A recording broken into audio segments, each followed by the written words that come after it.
So there are a couple other places where we can arrive at the existence of God. One, so we spoke last week kind of more theoretically, how there must be a first mover to everything, just like we find that everything in existence has a root cause. So too, there must be a cause of all causes. And we also spoke about the proof that comes from the watchmaker's argument, the idea that because there's so much order and harmony in the universe, therefore there must be a God. There's a couple others. People point to the looking at the sweep of history and seeing that there must be some sort of divinity, especially when we're referring to like Jewish history. We talk about the unlikelihood of the Jewish people's continued survival, and that dovetails a lot with the prophecies that are mentioned about the Jews in the Torah, how the Jewish people would be exiled from their land but would return, which is something that is virtually unheard of ever, just never happened before. And so the fact that it has happened, in fact, twice, once after the Babylonian Persian exile, and now, in the last 70, 80 years. So that's quite remarkable. But there's something more specific, which is the existence of Torah itself. So there are people who will point to the complexity and beauty of the text of the Torah as a way of seeing that that there's actually a divine author to the text. If you have the paper, so Rabbi Aaron Feldman talks about it. He speaks about Rabbi Aaron Feldman, who's the Rosh Yeshiva of Ner Yisrael in Baltimore. So he says that if you go read the commentary of the Vilna Gaon on Shir HaShirim, he says that's what did it for him. He says the Vilna Gaon breaks apart even the first pasuk and shows you all the tiny little patterns and parallels that are found within just that first pasuk, and how unbelievably deep, and it just keeps getting deeper and deeper and deeper. You see that there's almost an infinite depth to the text. There are lots of ways of examining this. Joshua Berman is a very interesting guy. He's kind of like got one foot in the frum world, one foot in the world of like academic Bible studies. Usually that area is like dominated by basically heretics, people who are totally non-religious, who study what's called biblical criticism. How many of you have heard of biblical criticism? Okay, bless you all. Wonderfully naive and sweet. So biblical criticism is a field of academic study of the Torah, started about 200 years ago, where scholars said, okay, let's assume that the Torah is man-made.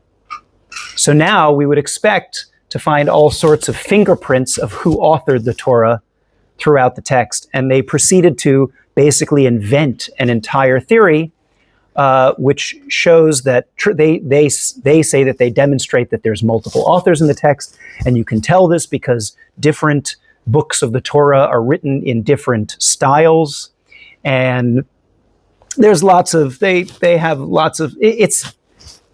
I'm not going to say that it's that they're all morons. There are some very, very intelligent people, but I will say this. They don't ask any questions that some Rishon or Achron hasn't asked before them.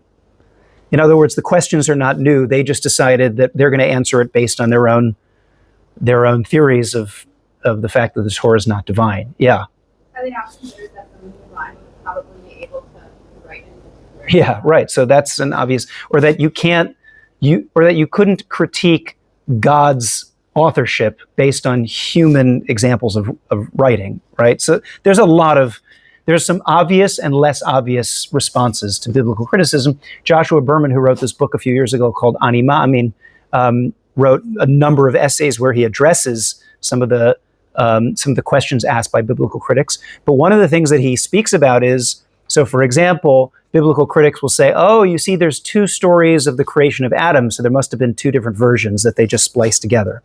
Or there's two accounts of Noah entering the ark. If you go back to Parshas Noach, you'll see it's described two different times. Now, if you have a discerning eye, you'll realize that these two different times are actually intentionally juxtaposed against each other. One of them is using only the name Elohim, one of them is using the name Yud-Keh Vav-Keh, demonstrating how there were two different midos of Hashem in the way in which he conducted his interactions with Noach and the flood.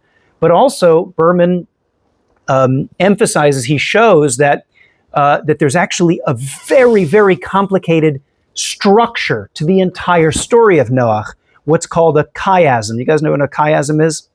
So in poetry, a chiasm is one where the structure of, let's say, a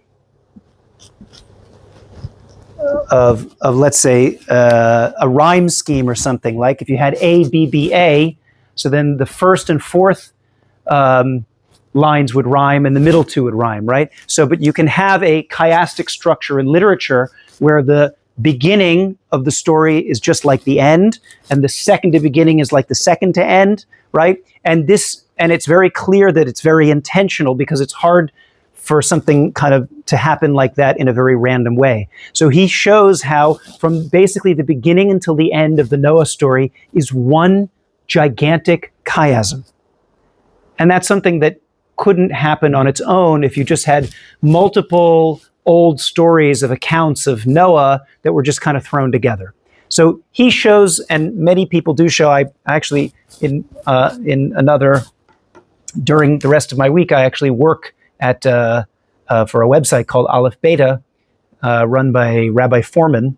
And a lot of Rabbi Foreman's Torah, Rabbi David Foreman, a lot of his Torah is demonstrating the very complex parallels, textual parallels, and textual patterns that are found within the Torah. And it's actually sometimes breathtaking to see how these things actually line up with each other. So that's just another example of it's hard to fake that type of thing. Now, there are criticisms to that type of proof of God, to say, oh, just look at the text of the Torah and you'll see how divine it is.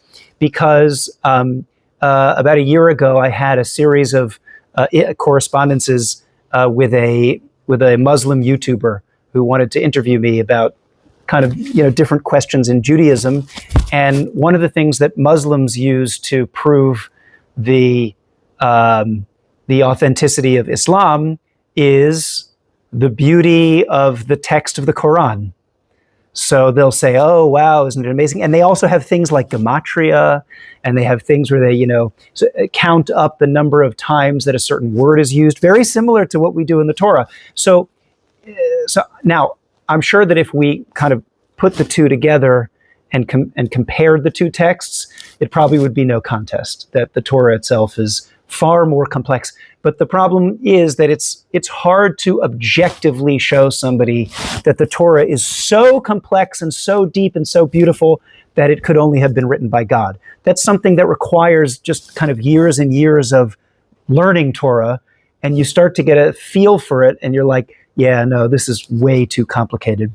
For those who were in my mystical Aleph Bet class last year, that to me was one of the first times that I, as a Baal Tshuva, before I was even frum, I picked up my ears when I was like, no way. So you're telling me that every letter, every word, you can tell what the meaning of the word is based on the different letters that make up that word, and every letter in the Aleph Bet, the shape means what the letter means, and the sound means what the letter means. And if you could figure out what all those means, then you could put together every single letter and you'd figure out what every word means. That's not possible for a human being to make such an alphabet.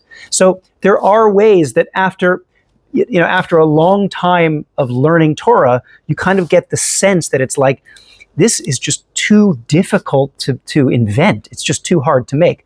So all of these together, I wanted to kind of present to you the whole smorgasbord here of what is it that people base their Emunah on? When they talk about the truth of God, the truth of the Torah, what are they talking about? So for some people, what's going to do it for them, is the Kuzari argument that we first went through, the Masorah argument. For some people, it's going to be, yeah, I really need to logically prove that there's a God. For other people, it's going to be looking at the Torah.